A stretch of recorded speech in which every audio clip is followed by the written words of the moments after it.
Hi, I'm Bree, and normally this would be the Better Together podcast, but Justin left me. For a weekend? Like, come on now. You still left.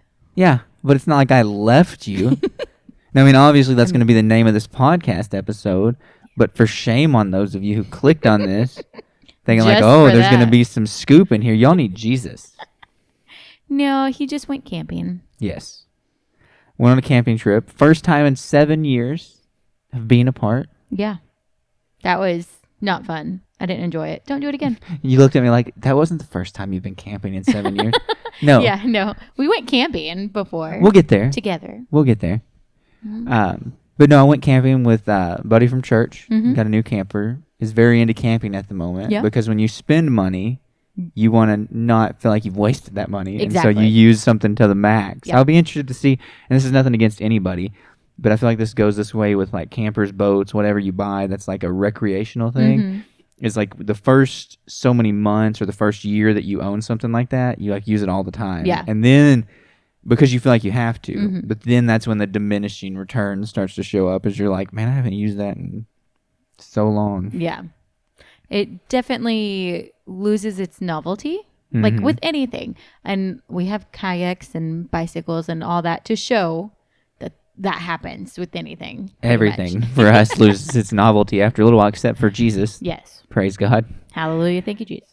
But, you know, on the camping thing, like we've talked a lot about camping. Mm-hmm. And like I want to talk about the trip and a few little stories that I haven't already shared with you. Mm-hmm.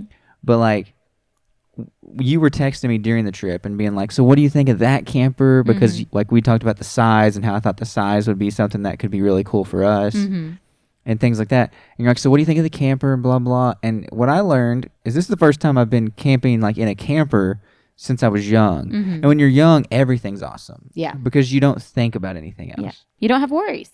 Yeah. There's like nothing to worry about. It's whatever. Now as an adult, where I'm sitting here in a campground, and I also, I mean, caveat this as well. As a kid, I either stayed in hotels or at like a campground or something like that.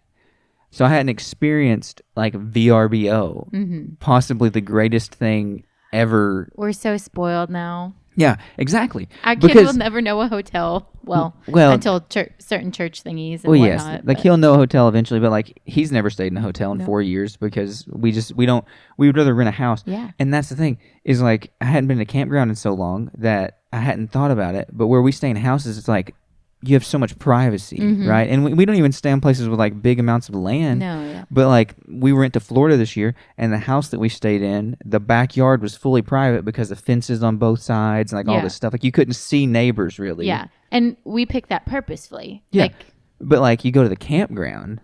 you don't really have that option. No. And like we were even in a pretty good spot where like the way that the site that we were in was like facing the woods directly. So like the whole campsite, it was trees in front of it, which was really nice. Yeah. So like what you were looking at was trees directly in front of you. But if you look to the left or you look to the right, there's people. And it's like just a little bit awkward, to be perfectly honest. Like it's just, I don't know, like it wasn't my vibe anymore. Well, I mean, that's good to know that we didn't spend the money. Yeah, we didn't have to buy a camper to learn like, oh, I don't actually like people enough to want to randomly hear their conversations. And what blows my mind, because we're a different breed of people, especially in today's culture. We're very mindful and try to be as considerate as possible for others. Yes. You know, modeling the whole Matthew 7:7, do unto others as you'd have them do to you. Like, that's where we're at, is in the fact of like, I don't want to be a bother to anybody because honestly, I don't want other people to be a bother to me. And so I'm sitting in a campground trying to enjoy a fire and like, you know, be in nature, and all you hear is dogs barking. And I was like, I love my dog, but if my dog couldn't behave, like I understand if it was the first time the dog was there, these people were pros. Yeah. This was not the first time these dogs were in there. Trust me, when these people were tent camping with a trailer and like a full loadout of stuff, or like they're camping next to us with 3 dogs in an RV, and the guy gets up with his little pocket leaf blower to blow the leaves off the awning. These people are professionals. They know what they're doing. This is not the first time these dogs have been camping, and they're yapping nonstop. Yeah. I can't imagine like how much that would affect me or you if we showed up and our dog was acting like that. We might leave. Yeah, we probably would, because I mean, we get annoyed when like the mail person or the garbage people come through and she barks at them. Like she's in the house away from them, but like we feel so bad. The in the house doesn't bother me as much as when she's outside though. Yeah, but it's just like, she's not going to hurt you. Like, yeah. We're just so worried that people would be fearful, I guess. That's where you fall more. I just hate to be a bother. So like when she's outside and she starts barking at people, like nobody wants a dog barking at them. Like it's just annoying. Yeah. And so like in the campground, it blew my mind. And then like people are up at 8 o'clock in the morning, like leaf blowing their RVs. I'm like, what are you doing? You know, like this is a vacation type thing. Like people are sleeping, you know, and you're in your, and like inside the camper, I probably wouldn't have heard that. But I went outside and that's when I heard it. And it just blew my mind because like the site next to that person that's leaf blowing are intense. Yeah. And like, you're doing that. Come on now. You know, so it was just a different experience. Now, obviously, like you could go stay in a city somewhere in a VRBO and you're going to have louder neighbors or whatever. But like, I realized how much I value, like when I'm in a trip like that and I'm just trying to relax, it's nice to have privacy. I don't think I told you this. So we had an older lady across the road from us. Okay. So like we couldn't see her, but like she could see our camper. Well, the first night that she gets there, we have he has a blue light on the front of the camper, and he had that on, and he was just going to leave it on all night because one, you're not paying for electricity. Yeah. Let's be honest, and two, because it shined on the road, and so like if anybody was walking by or people were driving through late at night, like it made it clear so that way they wouldn't hit him or whatever. Well, like she comes over at like 10 o'clock at night, and she's like asking if we can turn the blue light off, which of course we did. Yeah. But then it's like, how is that bothering you? And we look out the window, because we were already inside by this point. We look out the window, and she is sitting next to her fire ring, not facing the beautiful woods behind her, but facing our camper. She wants the people watch. I guess. I don't know. It was just odd. But then what got me, so like she asks us to do that. The next night, we're outside cooking and stuff. Well, we pull back into the campground, and we see that she's got a ukulele, but I don't hear anything. And then probably like an hour later, she starts playing again. Some guy had complimented her playing, which really, I think, brought out a little extra. Yeah. After the guy was like, hey, that was really good. You know, she was real awkward about accepting praise. But then she started just jamming. She was like, oh, people like this. Let me. Oh, yeah. And then she's like playing the same thing over and over again, but then like, you know, changing it up, trying to get some flair. And I'm like, you know what I mean? Like, I don't want to listen to that right now. Like, if you wanted to listen to someone play the ukulele, you would have just taken yours. Exactly. But I would like, and so I took the harmonica. Yeah. To mess with Ben, and then I didn't even do it outside, especially once I realized how loud her ukulele was. Like, I don't want everybody to be hearing me play the harmonica. Yeah. Right? I did have a panic attack, and I still am questioning it. On Sunday morning, I woke up first and like put on some music, you know, like found some local Christian stations. That's an interesting thing too. And then I turned it up at one point, and Ben was like, you don't have the outside speakers on, do you? And then I started pushing buttons and then opened the door, and the outside speakers were on. And I'm like, man, I've been playing music for like an hour, and it was decently loud. You know, like loud enough to where like you could hear it in the camper, but I wouldn't have thought it was going outside. But if the outside speakers were on, I was playing music for everybody. So I don't know. Listen, you were just getting everyone on the same page, praising the Lord, getting ready for church. I guess. What was interesting, though, is like they had, I think, one classic rock station, like 4 or 5 country stations that would tune in. Wow.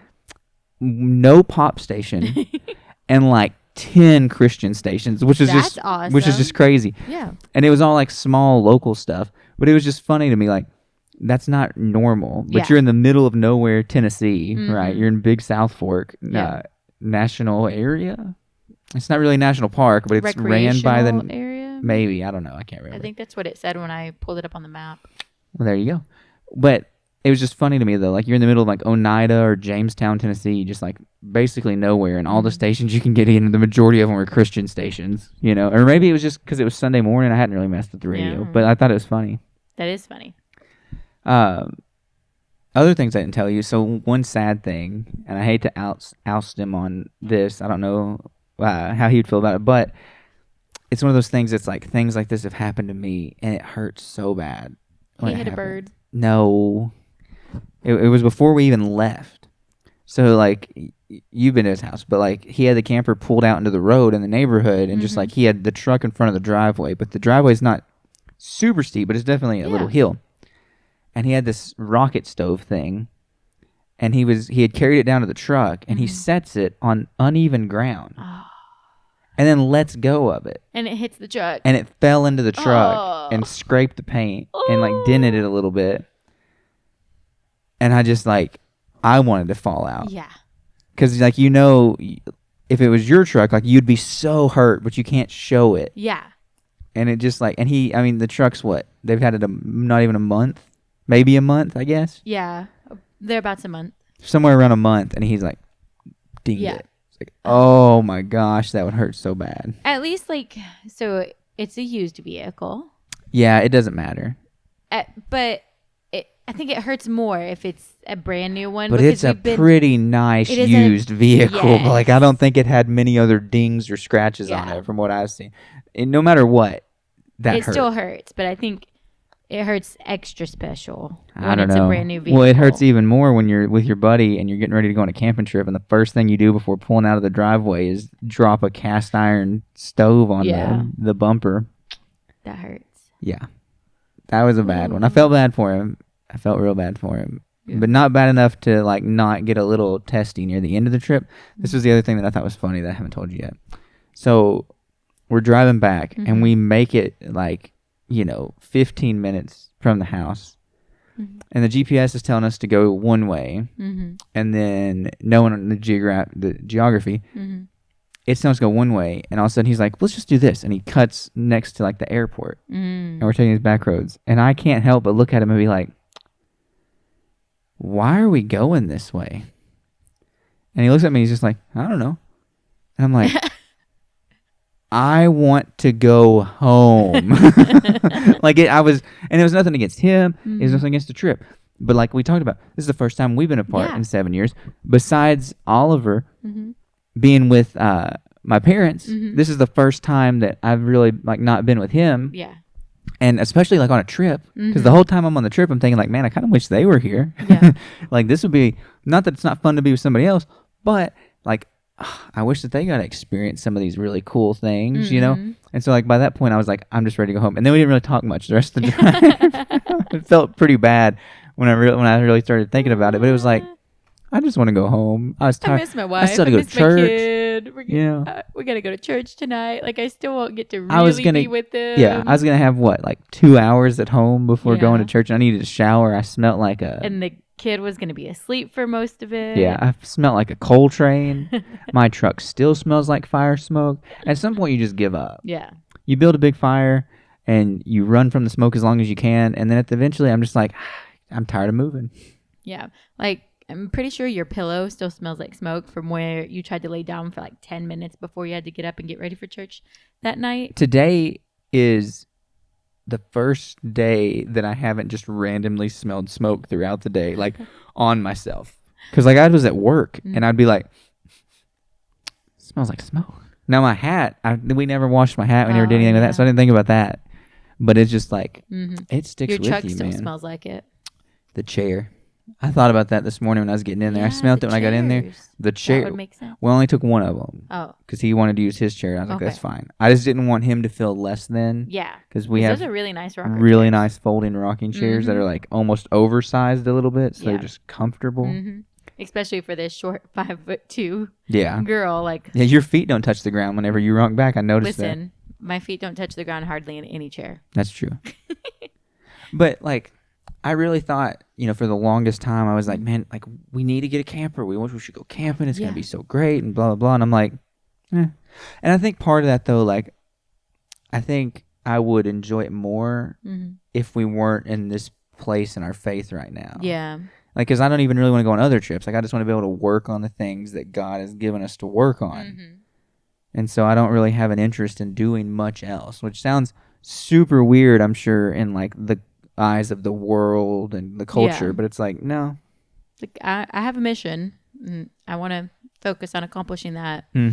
and working towards all that. So I get it, but it is weird because we were like, I was a little bit against a camper because, you know, humidity, being outside, all that. It's not been the most fun. I've gotten better over the years.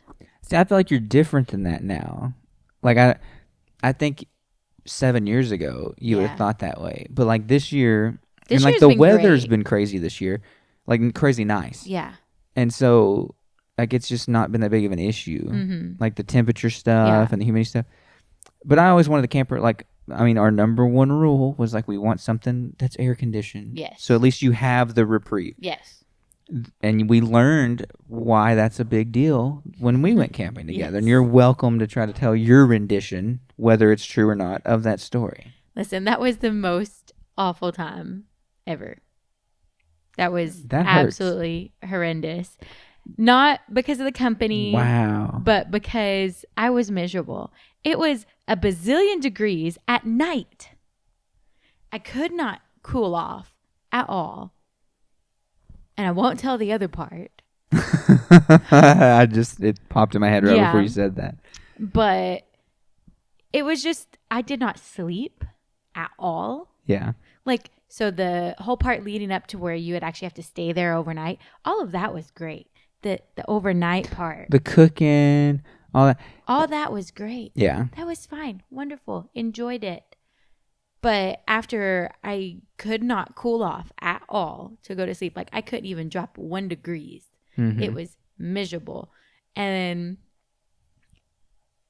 it was just terrible. Really, honestly, I can't. See, I have a different experience. It was hot that night. I can't sleep hot. I know. Like that was the most awful thing. That's the thing is you are a very particular sleeper. I'm like Jesus in the storm. Like nothing's gonna stop me from going to sleep. Like maybe some noise. Maybe you're gonna stir me. I'm gonna wake up a few times, right? But like, no, I'm pretty good at this sleeping thing. A lot of stuff I can like, get past it in order to sleep. Yeah. But you're the opposite. Yeah. We skipped out on a whole other night. We left early. Yeah. I said I cannot do this again. We are going home. And you said, well, let's at least go on a hike first. I was like, I want to go home. He said, no, we're going on a hike. We spent the money. We are out here. We are going to do something fun. See, but like, if we'd been tent camping this last weekend when I went camping, you would have had the exact opposite problem. Listen, I'm fine to be cold. No.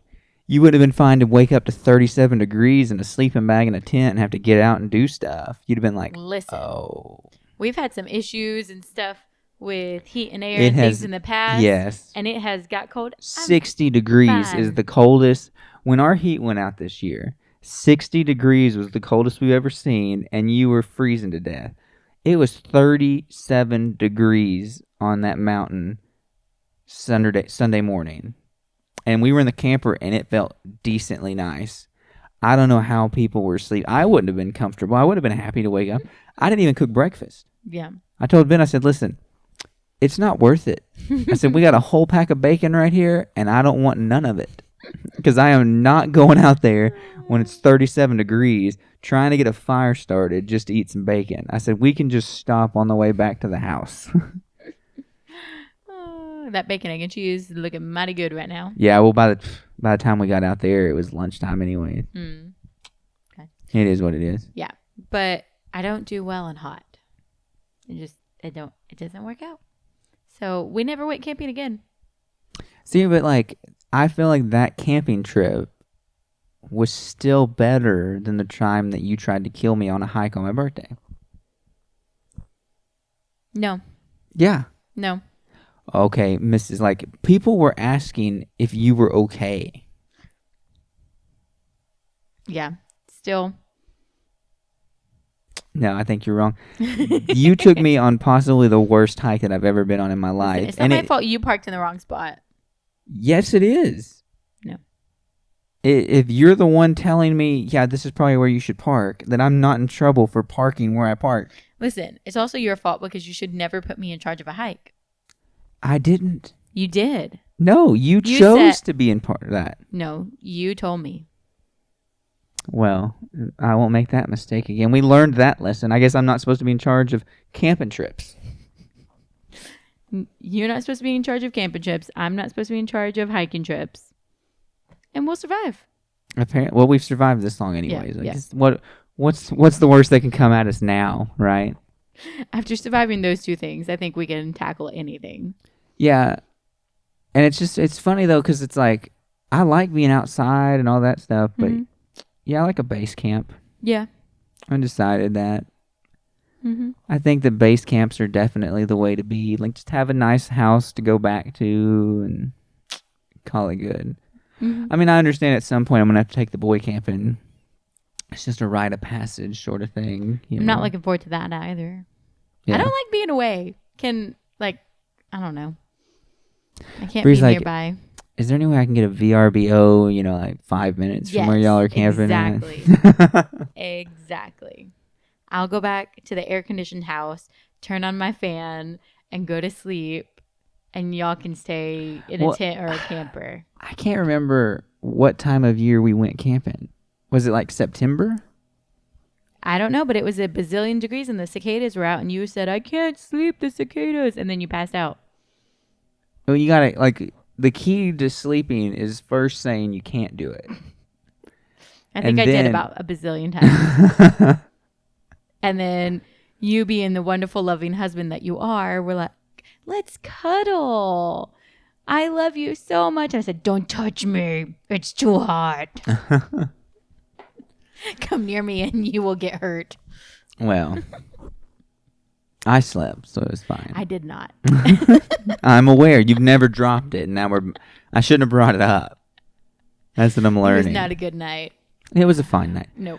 Well, let's transition back to my recent camping trip. Yes. So we talked about this, but we went to the Twin Arches, which is by far one of the best payoff hiking trips you can go on. Now, if you're listening to this and you don't have any idea what the Twin Arches are, I'm going to tell you how to experience the Twin Arches. Yes. Don't Google it. Put your phone down. Yep. Back away from the computer. Back away. The only thing you want to do is go to Google Maps or whatever map, platform you use, whatever GPS is your preferred. Google Maps, Apple Maps. You just want to go in there, type in Twin Arches, and it's going to say something like Jamestown, Tennessee, or Big South Fork, something like that. And it's like Twin Arches Trailhead, I would assume. Yeah. It's on all of them. GPS has gotten so much better in the last few years. Click that. Don't look at any pictures. Nope. Ignore the pictures. You don't want to ruin this for yourself. Pictures can't do it justice, but it will. It's so much cooler. You're going to go down the trail. There's a short loop and there's a big loop. The big loop, worthless. Yep. Short loop is exactly what you're going to do. It's like 1 mile. You go down.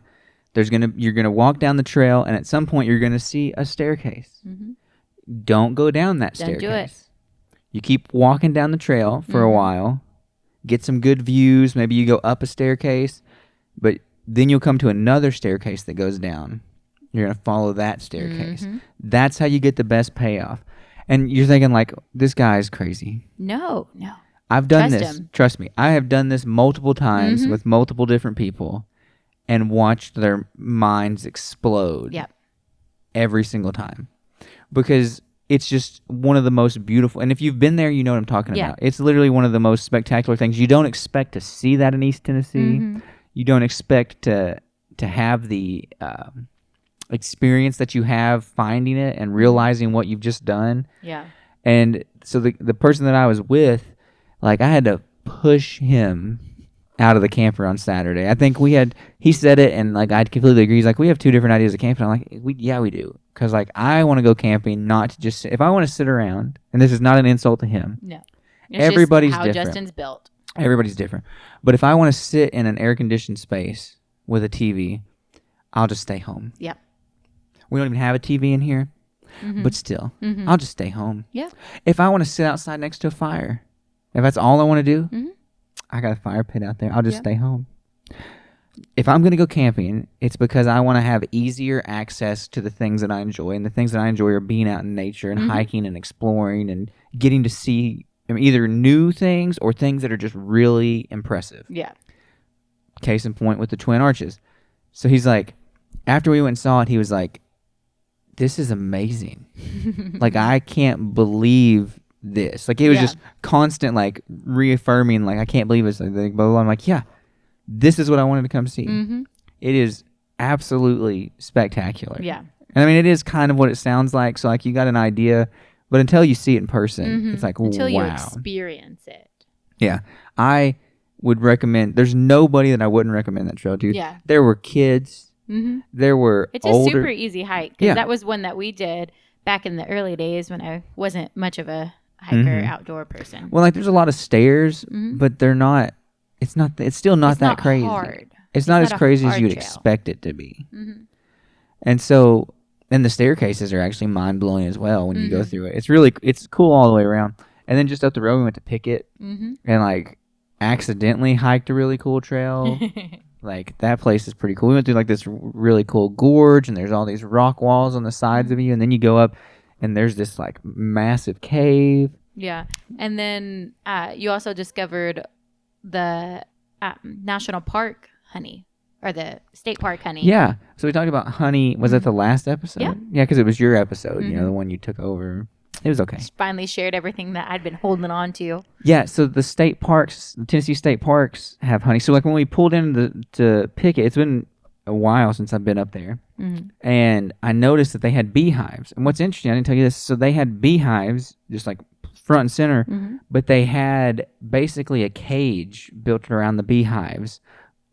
Case in point, so that way dumb people that are visiting the park can't go and do something to the bees or get stung and sue or whatever. Yeah. So this, like, big cage over it, which I thought was interesting. Pretty smart. I think I would do that if we ever had a place for bees. It's like, why not, you know, get the space. We have been told that we could still have bees here. Yeah, that's not smart. We don't want to do that in a neighborhood. But it's neither here nor there. But apparently state parks now that have bees sell honey. Now, this is expensive honey. You're paying a premium. The way that I see it is that anything that I buy at the state park is probably going to cost more than it would cost to buy anywhere else. Yeah. But it's funding the state parks. Exactly. You're giving money to preserve what you have. And in Tennessee, you don't pay to visit any of the state parks. So it's nice to be able to do some small thing when you go there. So I think I spent like $30 in the store or whatever. Yeah. The honey was $10 for a small jar. But the other thing is like, yeah, you could get other honey other places cheaper, but where are you going to get state park honey? Yeah. Except for a Tennessee state park. And I assumed, I was like, well, this is probably just honey from any park. And then I noticed that it was labeled with the town that it was produced, which is that state park's town, like what town that state park is in. It's Pickett State Park. Yeah. So that was super cool. I had no idea. And we get emails really from the state parks. Yeah. I was honestly surprised. Like, that's really good stuff. In fact, I may have a cup of tea with that tonight. Yeah. I mean, after you've talked for an hour, what better to have than a nice cup of tea? There's nothing more soothing than a nice hot cup of tea with honey. Yeah, I think it'll help you to be an effective communicator. Yeah. Which is something that I kind of wanted to bridge into, and I think I'm done with camping stories. I don't think I have anything else it wasn't that spectacular of a thing. There was the funny fire story, but I already told you that. Yeah. And it was like, we were trying to build a fire, and I wanted to build it in like a square pattern to where it could suck the smoke up and just be like a really big fire. And we're trying to get the fire started, but we weren't using like lighter fluid. We were just we had a lighter, but we were using just sticks and things like that to try to get it going. And this guy walks over from his tent site next to us. And he's like, hey, do y'all want some lighter fluid? Which I really appreciate. But right as he walked over, we had just got it to start going. And we were like, no, thanks, we just got it. And so, like, we went, sat in our chairs, and he walks off, you know. Not 2 minutes later, it is ripping, 3 feet in the air, just and my buddy looks at me, he's like, I hope lighter fluid guy doesn't look over here and feel embarrassed about what he's got going. That was pretty funny. But I think that's all. So we're in this communicating class at church.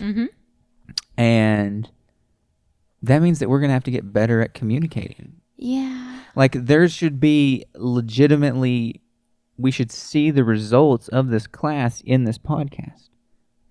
And there's the potential that the associate pastor that's teaching this class is listening to this podcast. Yeah. So he's going to actively be able to see our progression in speaking if he continues to listen to these episodes. Let us know how we improve. Yeah.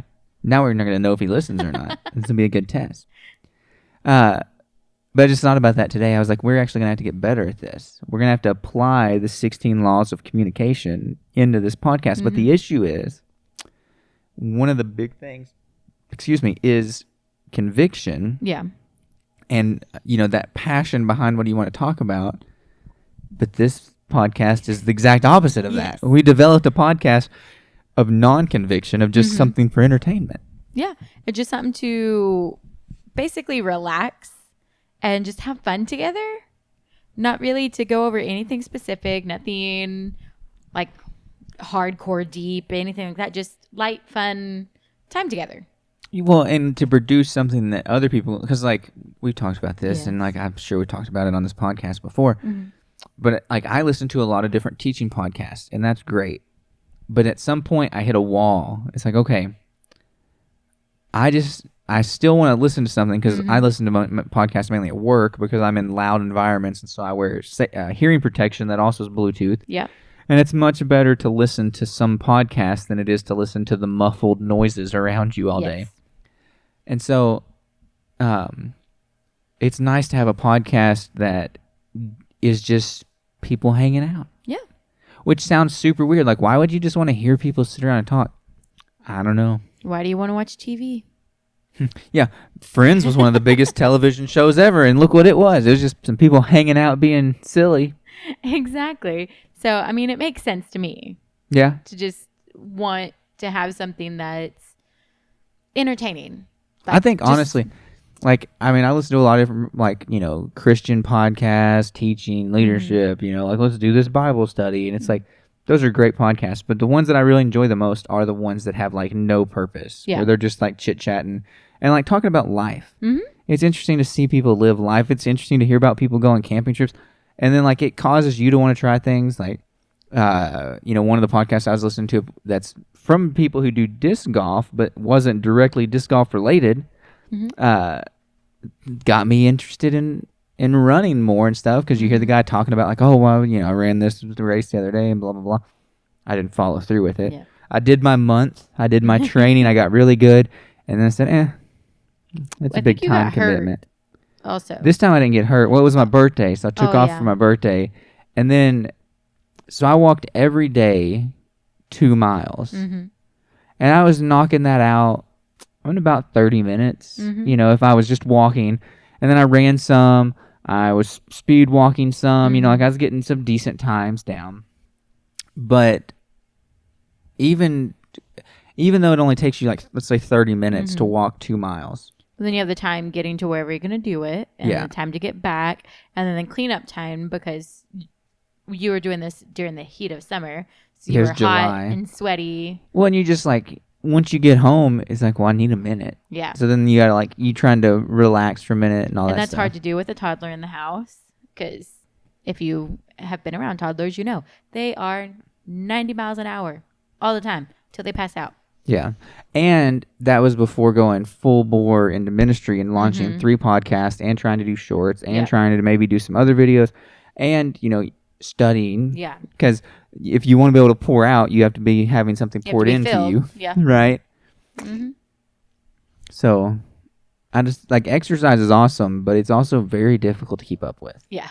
It's very inspiring to hear about how other people are doing it. My other issue is, like, if I could go do it in the morning, that would probably be easier too. Yeah. But I'm at work at 7. So, and you're leaving the house at 6:20. Now we're leaving at like 6. Yeah. So, I mean, how much earlier are you going to wake up, and then you're doing it in the dark 90% of the year. Yeah. And I felt weird with the concept of, like, going to the park in the dark. Yeah. That rhymed, though. The poet didn't even know it. But that's, again, part of our thing about being mindful of other people. Well, and, like, it just felt like, I mean, I'm a big dude, but like, I'm not looking to get mugged or. And you're not looking to intimidate others. Yeah, I did feel awkward that one morning because I would walk before church on Sundays because it just felt easier than going between services. And there was some lady that I guess worked at a gas station downtown, and she was walking down the Greenway to get home. And I was walking, the same way behind her. I was like, this feels awkward. Yeah. Like, I I don't know what she's thinking right now, but like, just felt weird. Yep. So it fizzled out on you. Mm-hmm. We don't have anywhere for a treadmill. You get a treadmill. Yeah, if we had a place for a treadmill and a place to put the stationary bike stand thing that we have. Yeah. I mean, that would set us up pretty nice. Yeah. If we could ever... The bike trainer is a blast, but it's just hard to want to go into the basement. Mm-hmm. Because our basement is around that. Like, you got to go outside, too. Yeah. Because it's not truly a basement. It's a converted... It's like a converted crawl space. Yeah. Just a section of it has been closed off where... Concrete floor, concrete walls. But it's just... Yeah. It's not a real basement, but it is under the house. Yeah. So, it's just not fun to go down there. It's used for storage. Yeah. Very unorganized storage. Yeah. At that. I don't know where I was going on that one, though. If we had a place for a treadmill, like if we could ever close in this carport and do something with that. Yeah, well, that's the plan, but we knew we weren't going to do it for a while. Yeah. So. But then I don't know if we'll ever put a treadmill in there because now we have to have basically like my vision for that now has changed more to like, is going to be a fully fledged studio. But also house the dog crate and other stuff. You just have that part out of frame, but like the dog and the cat will go in there. But you know the library, will move, and then just try to have it set up to where you can actually film this podcast. Mm-hmm. You can film other stuff in there, and just like one-stop shop, and nothing ever has to go up or come down. Yeah, it'll be weird because it'll kind of be also the entry to the house, but like it's not a big deal. I mean, we could actually use our front door. For once. But it'll have a door too, so I'm just saying like it'll be interesting. But if we can ever get that rolling. Yeah.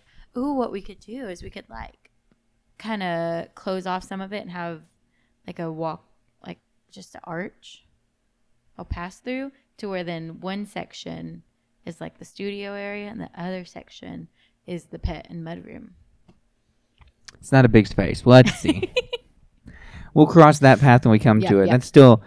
And it really, like, that's still a want, not a need or anything that's going to happen anytime soon. So we'll figure it out as we come to it. It's on that list of dream projects. You know, everyone has that. My dream project is to not live in this house anymore. Yeah, that would be nice. But our interest rate, we'll have to rent it out and then get something else. Like, we're stuck with this house for a while. Yeah. Because... Well, when things just keep going up. I know. But this is a happy podcast. Yes, it's a happy podcast. Getting into that. We're in a good place, y'all. Work on our bathroom should start soon. So that's exciting. I've got everything I want picked out for there. Well, except for paint colors. Yeah. Whoops. I guess I need to decide on that. Because they're going to have to cut that drywall and then repaint the walls. And I don't really have any of... Well, do I have paint of that left? I might have some of that paint left and just let it be. You're changing the color of the vanity, so I figured you'd probably want to change the colors of the walls anyways. Yeah, but I just don't know. I didn't even think about the walls yet. I got the vanity picked out. I got the tile picked out. I got the new toilet picked out. But the walls... It's just and amazing. Baseboards. Oh my gosh. It's just amazing. Oh, they'll just... Ugh. I want a generic plain baseboard. Yeah, I was going to say it just needs to be a plain one like the rest of the ones in the house. I'm honestly shocked, though, with how much it would cost to redo that bathroom by a professional. Mm-hmm. And it's the world's smallest bathroom. Yeah, it's super tiny. But it's going to cost, $3,000. Yeah, $4,000. Yeah. Like, what in the world? Mm-hmm. Like, thank God for insurance because this is insane. Like, why in the world is this so expensive when there's no space here? Yeah. Like, I can't imagine if you had to do, like, a big space, how much it would cost, right. This world, man. Prices See, you took me back down. I'm just in a brevity kind of mood, I guess, today. I don't know. But it's a happy thing because insurance. The insurance is going to help pay for it. Mm-hmm. Thank the Lord for that. And work should be starting soon. So there's all that. Everything I picked is in stock. So that's all happy. Yeah. It's all great. We still need to figure out what we're going to do this weekend. Well, I told you, the pirate ship is in town. Yeah, I just feel like that's going to be swamped because it's a pirate ship. You have apparently told me about this before. I don't know that many details about it, but I have a feeling that it's not going to be like, oh, a few people are going to go out here and see. I feel like it's going to be like a ton of people are going to go out here to see this pirate ship. But that was my main thing that I had picked. And then we also discussed we could do the pumpkin patch. That is true. It is pumpkin patch season. It is. And the leaves are actually starting to change. Yep. So you're down for it. I'm down for it. Let's go to the pumpkin patch. We will probably end up at a pumpkin patch. We're going to the pumpkin patch. See, I don't like to make that kind of commitment. Lord willing, we're there you going go. to Lord the willing. patch. We could end up having all kinds of podcasts and things to do. I mean, I'm still going to have to do a podcast Saturday. But that's just life. But anyways, yeah. Yeah. And we are going to switch up the farm that we go to for this. But it doesn't mean I'm not going to end up at the other one still. Because it's me. And you work during the week and I don't. So me and Oliver may go. Have fun. Did we talk about the giant pumpkin on here? No, I don't think we have. Yeah, because you ran the last episode of the podcast. I did. Yeah. So we got to roll it back. Mm-hmm. And I always hate talking about the first part of this story because I feel like it makes me look bad, but I know that people get them all the time. Like I had to have a root canal. Mm-hmm. But I didn't have nothing to his fault. He That's didn't what I was do gonna anything say. bad. I didn't get to have a normal root canal. So something about the way my tooth developed is it basically developed with a hole naturally in it, straight through to the root. Mm-hmm. And so the way it was explained to me was that it was a developmental thing, and no matter what, at some point I was going to have a root canal. Yeah. Apparently, when you don't have wisdom teeth, you think you're advanced until you find out there's actually just holes in your other teeth. But, so I had to have a root canal, which is not the worst. Honestly, not the worst experience. And if you know us and you need to have a root canal and you need a suggestion, we got you a person. It's a little far out, but anyways, I would like everybody talks about root canal. You know, it's like getting a cavity. You know, like a filling. You've never had a cavity. I've not had a cavity since we've been together. I've had cavities in the past. As a kid, I think every kid at some point has cavities, but it's like getting a cavity filled. It's not that bad. Mm-hmm. It was like I was honestly surprised. It was like less than an hour. Like you just get it done, knock it out, good to go. So after that, there's this little country store that I'd seen when I went to my original appointment, but didn't have time to go to because I had to go back to work. This time I had taken off the latter half of the day, and so go get the root canal, come out, mouth is super numb. Yeah. In fact, my face was so numb, my nose was numb. I don't know what they did. That was probably really numbed you. Yeah, which is great, you know, whatever. But like, honestly, worst part of the whole thing was being numb and then coming off of that afterwards. Mm-hmm. But there's a little country store near there, and the whole place that it is not country at all, so I don't understand how long it's been there or whatever. Mm. But I'm like, I got to stop and check this out. Yeah. Super cool. Had like Amish products, had, like cool, unique meat products, vegetables, things like that. Some different baked goods. Yeah. Picked up some interesting breads. But then they had giant pumpkins. Yes. And, once you do something that you're not like super excited about, like you go get a root canal and you're like, this wasn't fun. And, like you're feeling kind of like meh after something like that. And then you go somewhere and you're like, this seems pretty neat. Justin had a little retail therapy, and I approve. Yeah. Well, I didn't think about it that way in the moment, and I still don't think I would describe it that way, but you were like, why not? I did also just get told that the insurance was going to cover basically the whole procedure, so it was also just like, this is a great time. Should be getting a check. Well, no, it'll just go back onto our HSA. Oh. But I was like, you know what? I just saved a bunch of money. It's like switching my car insurance to Geico. I just saved a bunch of money. I might as well spend some of it. Yeah. So I saw these giant pumpkins, and they were, I think it's like $45. Mm-hmm. And I'm like, seems like a good deal. Yeah. This is a big pumpkin. For a 150-pound pumpkin. They said that was the smallest one that they got, was 150 pounds. And it was funny because I asked the lady, I was like, are all the big pumpkins? Because I don't know. Yeah. And I was like, are all the big pumpkins $45? She's like, yes. And I said, okay, well, I'm going to get one of those. Mm-hmm. I was like, I don't know which one I want yet, but I'm going to get one. And I'm thinking I'm going to have to find a way to pick up this giant pumpkin myself and put it in the car. Yeah. No. They were like, she's like, hey, Jimmy, he's going to want one of those giant pumpkins. And you just see the guy's face drop. He's probably like 18, just complete demeanor change. Yeah. It's like, okay. And he gets the other guy that's also like, teenage, early 20s something. and they get a blanket, and they put the blanket under the pumpkin, and they pick it up by the four corners, and that's how they carry it and put it in the van. So smart. Yeah. Because you had to have the truck, yeah, which actually worked out well. I think it would have been a lot freakier to have that big thing floating around the bed of the truck than it was having it in the van. And it was also lower to the ground. So that's a lot easier too. Yeah, to get in and out. But I was just like, why not? That's the only pumpkin that we have right now. Yeah. Which compared to last year is crazy, because last year we had a ton of pumpkins. Yeah. We had a little pumpkin wild last year, but now I feel like we're getting a little too late into the season. We're going to have to go buy some sugar pumpkins so we can make pies. I got to get on that. Yeah. And remember we made pumpkin cookies last year? Oh, yeah. This is the best time of year for desserts. But anyway, so I get home. You're not home. You're seeing a new baby. And I was like, well, I just want to take it out. So that way it'll be like shocking whenever you get home. And it was. Yeah. I literally crest the hill and I see this pumpkin sitting at the front of the house. Huge pumpkin. It's bigger than the hay bales that are sitting right next to it. And it's giant. I just start laughing. Like, it was the best thing and totally unexpected. You were still laughing when you came in the house. Yeah. That's one of the most fun things you can do is to just buy something that's like fun. Yes. And not like, I think that we could still make pies out of this. We totally could. It's kind of my hope. No, we can make pies out of that. Because I don't want to feel do like... it in like... Yeah, you have to like... 24ths. We're going to section it off. But I was like, that was my only saving grace. Is like, well, hopefully this thing isn't going to be like a whole waste. Yeah. Of $45. But sometimes smiles per gallon are what you're really looking for. Exactly. I mean, all else fails, our chickens will eat it. Yeah, but with a busted. We learned that last year. Yeah. Or at least like carving... We got to get a pumpkin and just like carve a little bit into it and let the chickens peck it. Yeah. Our chickens are weird though.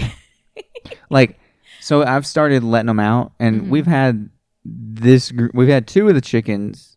Well, one of the chickens we've had for like a year now. Yeah. And then, because we had her this time last year for sure. And then the other chickens we've had all this year, basically. And so we've had them for a while now. And so I've started letting them out of their run and to just let them walk around the yard. Well, today we let them out and then we go into the front yard and we're hanging out. Our son's really into riding his bike right now. Super into riding his bike. And we keep hearing something. And I'm thinking it's like in the woods. And I keep like looking over at the woods. Like, what is that? A squirrel. You said that. You're like, is there a squirrel in there? And then all of a sudden it's like, I look over and there's 3 chickens in the front yard. And our backyard is all fenced. Not in the front yard. They're in the front garden. Yes. Bed, like along the house. Our whole backyard is fenced. So the run is in the backyard inside the fence. Yep. And then I opened their gate, and they normally run to this one section where like some of the grass type stuff grows. And I look over, and they're just standing there. And I'm like, y'all are getting too brave. You thought I left the gate to the fence open, and that's how they walked out? No. I don't know what they did. They just flew over. I don't know if they flew over. It's a 4-foot fence. Yeah. So I don't know if they flew over or if they kind of like squeezed through because it's a bigger squares on the fence because we have a big dog. I don't know if they like walked through it, but that one does have a bigger gap at the gate. Well, they couldn't figure it out whenever I tried to get them back in there. I finally had to open the gate and herd them back into the I think that they must have flew over it.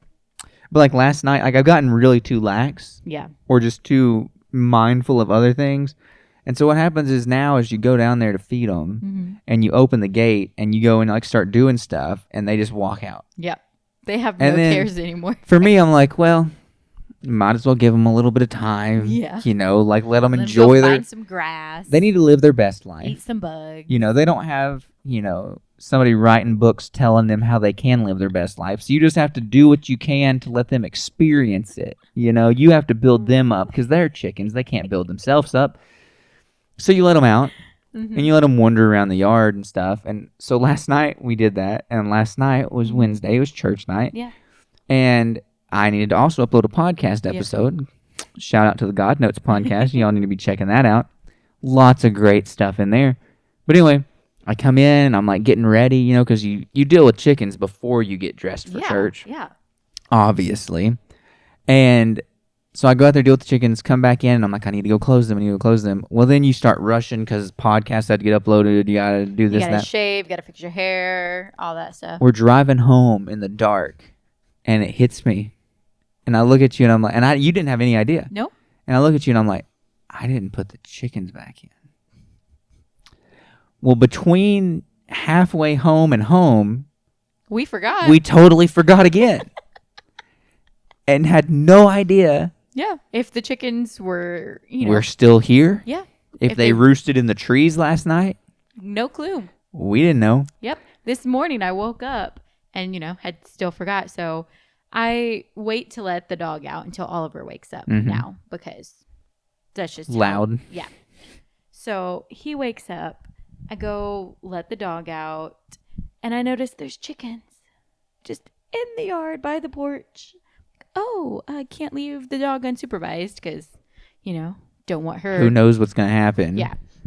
Nothing has happened yet, but she gets a little excited when they get a little excited. She's gotten a lot better because we've worked with it. Yeah. But I wouldn't put her out there by herself with the chickens. Exactly. So I had to wait on her to go to the bathroom and then call her inside and then go get the kid. And then I was like, well, I might as well let the chickens have a little fun for a little bit until the dog needs to go to the bathroom. But you texted me, and it was that moment of like, oh, yeah.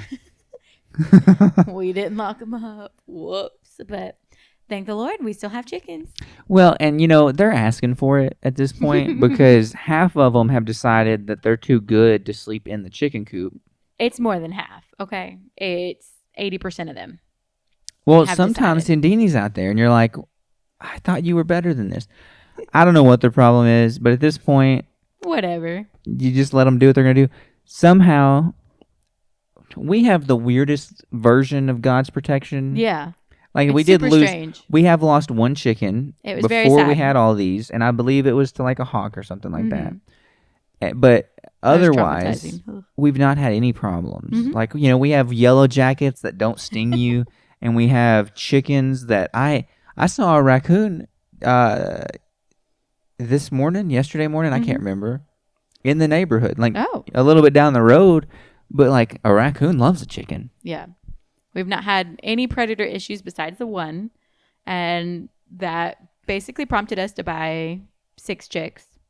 Yeah. Because, you lost a chicken, so you're sad, and you're like, let's go buy little babies. They're cute and happy. And then you're like, what do I do? Chickens make lots of eggs. What do I do with all these eggs? And it's like, what's funny is that chickens make a lot of eggs. It's not like we didn't know that, the more chickens you got, the more eggs you get. But you're like, we'll figure it out. Yeah. And then you start getting eggs, and you're like, we're not going to figure this out. It's mind-blowing that we're living in an age where eggs are expensive. Yeah. And you still can't give eggs to people. People are like, I'm okay. Yeah. So you'd rather pay $5 a dozen for eggs that are not even good eggs. Yeah. I mean, $5 a day, you're getting Eggland's Best 2 years ago. Now you're getting what used to be 79 cents a dozen, you're paying $5 for. Now, I will tell you, egg prices have gotten better. I know. But during COVID and all that. Yeah. That whole it's phase. Also, let's just be honest, we're a different breed of people. Yeah. It comes down a little bit to laziness. Yeah. Our eggs, we're not going to pre-wash these eggs for you. No. You wash them. Oh, gosh. I just remembered my favorite camping story. Oh. Okay. But let's finish this. I'm done. We're lazy. We're not going to wash your eggs for you. No, we're not lazy. I'm saying other people are lazy. They don't want to wash eggs. We don't wash the eggs because then you don't have to refrigerate them. Yeah. And so if you don't wash eggs, you can have them for like a month on the counter. And if you don't wash them and you stick them in the fridge, they last even longer. But we do go through them. Yeah, I just put them on the counter because it's easy. And it's neat. Yeah. Anyway. It's cute to look at all the colors. But I took some of our eggs camping because why would I buy eggs when I have eggs? Exactly. And I made the guy I was camping with slept in really late on Saturday. And so I woke up, like normal, waited a while, and finally I was like, I'm making my breakfast. I don't care what this dude's doing. Yeah. And so I make some bacon, some eggs. It's great. Well, he finally wakes up, finally wants to eat breakfast or whatever, right? And so I don't know if I grew up different than the rest of these people. I don't know, because I don't know if it's our relationship is different. Like, I'm not good at making bacon, but I can make bacon. Yeah. If I have to, right? And like the bacon I made, I'm making it over a fire. It got a little burnt. And his was making it in a cast iron thing or whatever. And I'm like, well, here, I'll finish this. Go wash up some eggs for your eggs. Mm-hmm. And to me, that means, I said, just rinse them in the sink, because I would normally do the bowl method, but the paper bowls we have are not really deep enough or whatever. So I said, just rinse them off, wipe them off, and bring them back out here. Well, the bacon's getting done, and I'm thinking like, well, some people want their bacon soft, some people want their bacon crunchy. I'll go check and make sure how he wants his bacon. Go pop the RV door open, look in there at him. He's washing the eggs with soap. He's got them soaped up and like rubbing those eggs, and I'm like, "What are you doing?" And he's like, "I'm washing the eggs." I was like, "No, I just meant rinse them." Yeah, you just get it. And then wipe them with the paper. I said, "It's gonna be fine." Yeah. I mean, like, and you can wash it. Like, there's egg wash, and like, some places, use like a chemical wash or whatever. It's like, it's fine. It's not gonna harm you or anything. No, but it did hit me. A step too far. Yeah, it cracked me up. But it reminds me that like not everybody has the same background. Yeah. And it wasn't just the egg washing thing, but it was like that little bit of questioning, like, I'm not really sure how to make breakfast. Yeah.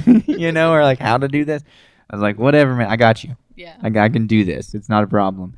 But I had never thought anybody would wash eggs with soap. I forgot about that story until that moment. That was funny. Well, I mean, back in the day, watch that mosquito. It's going to come for you. Like, of all the mosquitoes still left in East Tennessee, one gets in our house. Yeah. But back in the day, I wouldn't have known how to wash an egg. I wouldn't have known. I don't think I would have thought to soap it up. But I don't know. Did you just say, like, just go wash it? Like, I feel like I said to rinse it off in the sink. Yeah. Because then I was just like, okay, rinse. Make sure there's nothing on there. If I didn't know what you meant, though, I probably would have asked. Yeah. I don't know. It was just, it cracked me up, though. It's funny. Yeah. Nonetheless. If you don't know, guys, chickens are dirty. So your eggs aren't clean. They don't just come out nice and pretty and white all the time if you only buy your eggs from the store. There's dirt and stuff on them. There's Side note, though, chickens do lay white eggs. Yes. White eggs are not bleached white. No. Now, they may be washed in a bleached solution, just like many things are washed in a light bleach solution to sterilize them. Yeah. But there are chickens that lay white eggs. We have 2 of those. Yes. So, I mean, there are various breeds. Stark white. Yes. They are as white can be. Mm-hmm. And that's the breeds that they use to produce those eggs in a massive scale. One of the breeds that we got is a white leghorn, and those are used in commercial production. Yeah. Just because they're smaller and they're high producers. Yeah. Like, they're going to produce an egg pretty much every day of the year. Like about 300 eggs a year. Yeah. From one of those chickens. So, it makes sense to use those. And they lay beautiful, large, white eggs. Mm-hmm. So. And that's what you're buying at the store. Mm-hmm. But we probably should go ahead and wrap this podcast up, or we're going to hit a new record. You mean you don't want to talk about chickens and eggs more? Not in this episode of the podcast, but apparently that is where our passion lies. And from what I've learned in our speech class, we need to, utilize that for maybe the next episode of the podcast. I'm not saying that's what we're going to talk about in the next episode, but if we have a really boring week between now and then, who knows? I mean, who knows? We may end up seeing what all the chickens do this week and just tell you all about it next week. The chicken report. Dun, dun, dun, dun. Anyways, I think that's going to do it for this episode of the podcast. Hope you guys enjoyed it. If you did, please consider sharing this podcast with somebody, because that does such a massive work for getting the reach out there, getting more people involved, more people in it. Be sure to check out us on all social media platforms so that you can see our shorts and you can be encouraged daily, except for on Sundays, most likely. Yeah. But other than that, on daily. And we'll see you guys probably next in the More God, Less Me podcast. And until then, God bless. God bless.